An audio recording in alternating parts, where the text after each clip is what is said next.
నమస్కార జై Sri Krishna welcome to Somrishi food blogs. ఈరోజు సింపుల్గా మరియు టేస్టీగా ఉండే బెండకాయ కర్రీని ఎలా చేయాలో చూద్దామా.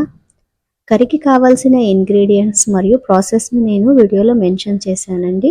వీడియోని చూస్తూ ప్రాసెస్ని ఫాలో అవుతూ ఈ స్టైల్లో బెండకాయ కర్రీని ఒకసారి ట్రై చేయండి. టేస్ట్ చాలా బాగుంటుంది. నేను ఈ కర్రీని చాలా మట్టుకి జొన్న రొట్టెలతో ప్రిపేర్ చేస్తానండి. జొన్న రొట్టె కాంబినేషన్లో చాలా బాగుంటుంది. మీరు ఒకసారి ట్రై చేసి ఇలా నూనెలో ముందుగానే బెండకాయ ఫ్రై చేయడం వల్ల మనం తర్వాత ఉల్లిపాయ టమాటాని కుక్ చేసినాక యాడ్ చేసిన బెండకాయ పచ్చిగా ఉండదండి. అందుకనే మనము దీన్ని ముందుగానే ఫ్రై చేసేసుకున్నాము. మరి మీరు మీ ఇంట్లో బెండకాయ కర్రీని ఏ స్టైల్లో చేస్తారో వీలైతే తప్పకుండా కామెంట్ బాక్స్లో కామెంట్ చేయండి. నేను ఎక్కువ మట్టుకి ఈ కర్రీని చపాతీతో, అన్నంతో మరియు జొన్న రొట్టెతో ప్రిపేర్ చేస్తానండి. నార్మల్గా బెండకాయ ఫ్రైని మనము ఇలా టమాటా మరియు ఉల్లిపాయలు వేయకుండా కూడా చేస్తాము. అలా చేసినప్పుడు మాత్రం పెరుగన్నంతో నేను ఎక్కువ ప్రిఫర్ చేస్తాను.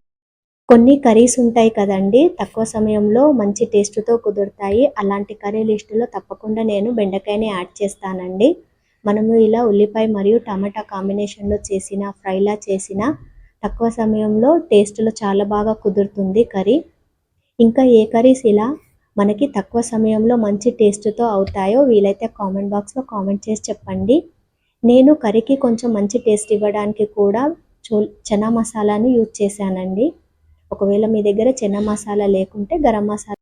బెండకాయ ఫ్రై చేసేటప్పుడు నేను ఉప్పు యాడ్ చేయలేనండి, ఎందుకంటే బెండకాయలో ఉప్పు యాడ్ చేయడం వల్ల వాటర్ అనేది రిలీజ్ అవుతుంది. సో లాస్ట్లోనే నేను ఉప్పు మరియు కారం అన్నీ యాడ్ చేశాను.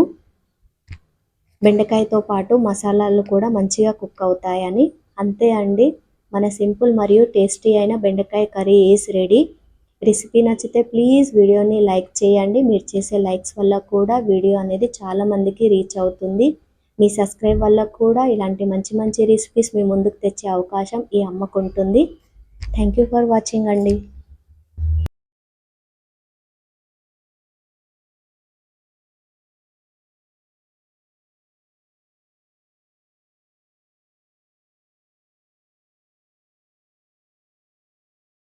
Like, share, comment, subscribe Somrushi Food Vlogs.